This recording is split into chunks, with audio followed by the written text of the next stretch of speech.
In this video, we will continue our discussion about the hallmark of the cancer. In our previous two videos, we have discussed briefly what are the hallmarks of the cancer and what are the emerging hallmarks of the cancer. And in brief, we have covered different hallmarks such as this metastasis area, and in our first hallmark of cancer video. So in this video, we will cover what are the therapeutic targets that are either at the clinical stage or some of these drugs uh, been are even been approved for the clinical use.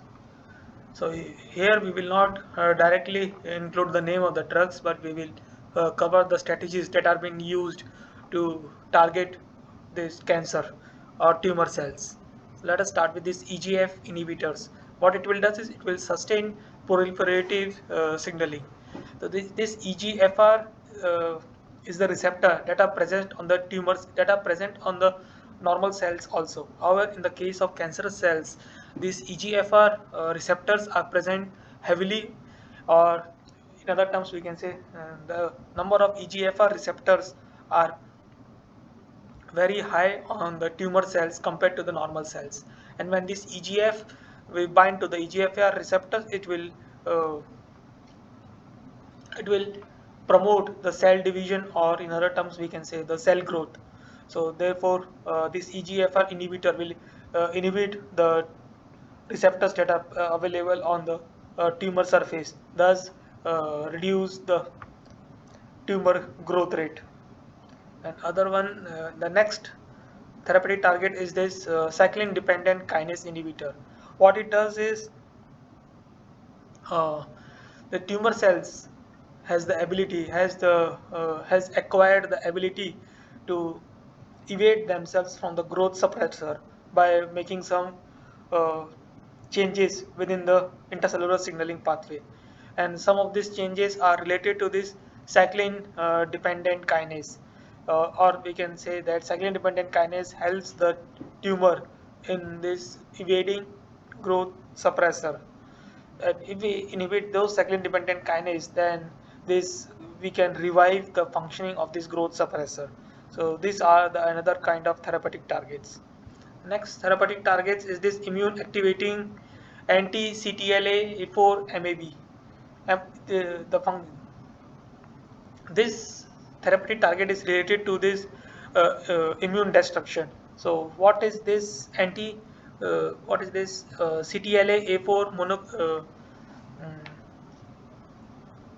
CTLA4 antigen is usually found on the tumor cells, and its function is to interact with the immune cells and deactivate the immune cells. Uh, and and this is also known as checkpoint inhibitor.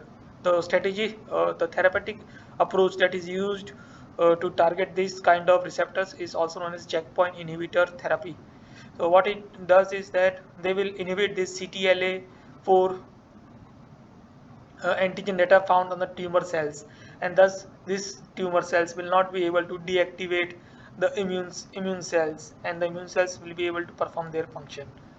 The next one is this telomerase inhibitor, enabling replicative immortality. It is related to replicative immortality. So the role of telomerase is to provide stability to the chromatin or chromosome, we can say chromatin, so that whenever the cell divides, the chromatin will be able to retain its original structure, and without original structures and the DNA, there will be no DNA mutation that can be observed if that is telomerase proteins are present at the end of this chromatin. And usually what happens is that cells has some definite lifetime, that it can divide themselves up to certain cycles. After that the cells will die because of the continuous degradation of this telomerase protein, so the chromatin will not be able to remain stable. And the cell lines that we are used that cell lines that most of the biological labs are used have developed this immortality by this telomerase. Somehow this telomerase will be able to somehow this telomerase has been able to generate themselves on continuous basis, and the cells divide itself, um, will have this enough telomerase to maintain this chromatin as uh, to maintain this chromatin in its stable form. The next one is this tumor promoting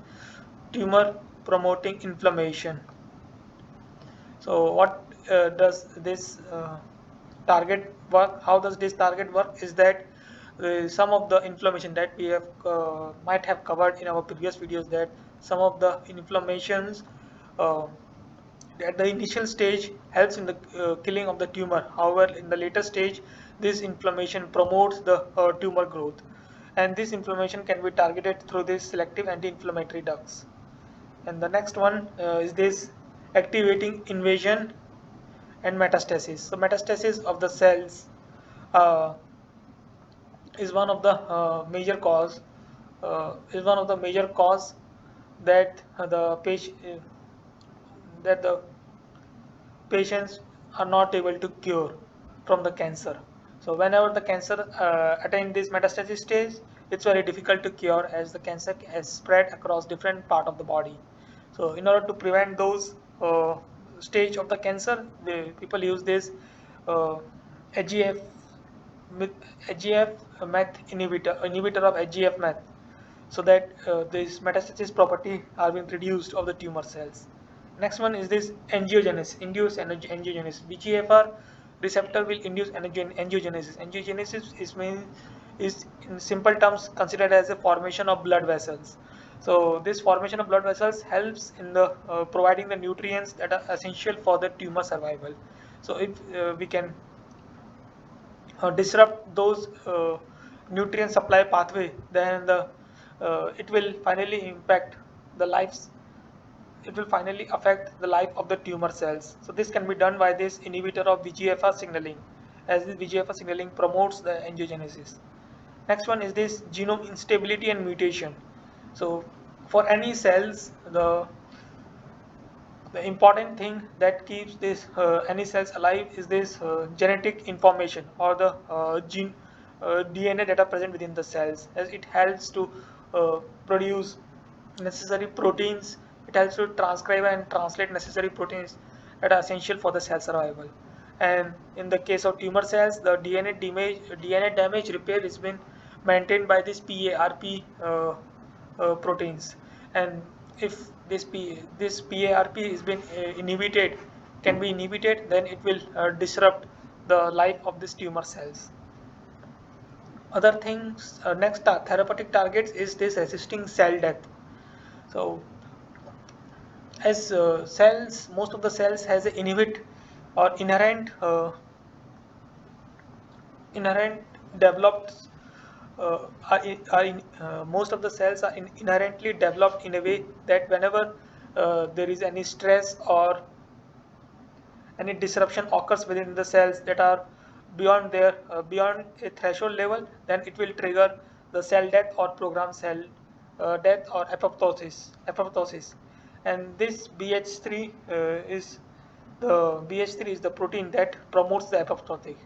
And in the case of tumor cells, this BH3 are been somehow become inactivated or not formed in the sufficient amount, so that this apoptotic response are not being triggered in the tumor cells. And by we can say overexpressing these uh, uh, BH3 pro-apoptotic factors or proteins, then we can trigger the apoptosis within the tumor cells. The last therapeutic approach, it shows about this aerobic glycosylations inhibitor. It acts on this deregulating cellular energetics. So the initial step for the energy conversion or energy requirement for the cell is to convert uh, glucose into the further, uh, we can say, further blocks of the energy, and this process is been done by this glycolysis. So by deregulating these energetic pathways or glycolysis, we can disrupt the energy requirement of the tumor cells, and this will uh, affect the life of the tumors. So this is some of the therapeutic targets that can be used, or some are being used to cure cancers, and some of them even at the clinical stage or even clinically approved, and are being used on the humans at a humans with a specific kind of cancer. So if you need to understand more about these therapeutic targets of hallmarks of cancer, you can go through the reference that has been provided in the description. That's all for this video. Thank you for your time.